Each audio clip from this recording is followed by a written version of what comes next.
দেখুন, আমি যেটা মনে করি যে একটা স্টুডেন্টের চেষ্টা যদি না থাকে না, তার ভালো রেজাল্ট করা সম্ভব নয়। তাই আমি স্টুডেন্টকে বলি তোমরা আগে চেষ্টা করো, আমি পড়াচ্ছি কিনা দেখার দরকার নেই।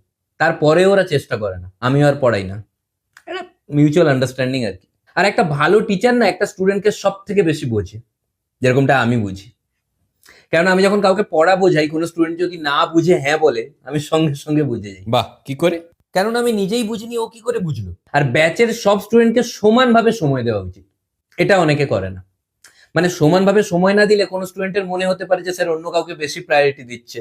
আমি কাউকেই সময় দিই না, তাহলে কারো মনেও হয় না যে আমি অন্য কাউকে বেশি প্রায়োরিটি দিচ্ছি। আর জোর করে কাউকে পড়ানো যায় না, মানে যার ইচ্ছে নেই পড়ার আমি তাকে জোর করি না পড়ানোর জন্য। আর যার ইচ্ছে আছে? আমি তাকে টিউশনেই নিই না।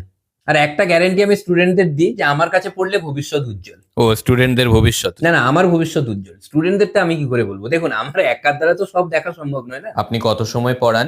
3 ঘন্টা। 3 ঘন্টা? হ্যাঁ, 3 ঘন্টা পরে স্টুডেন্ট বোর হয়ে যায়, বলে স্যার 3 ঘন্টা হয়ে গেল, কিছু তো পড়ান।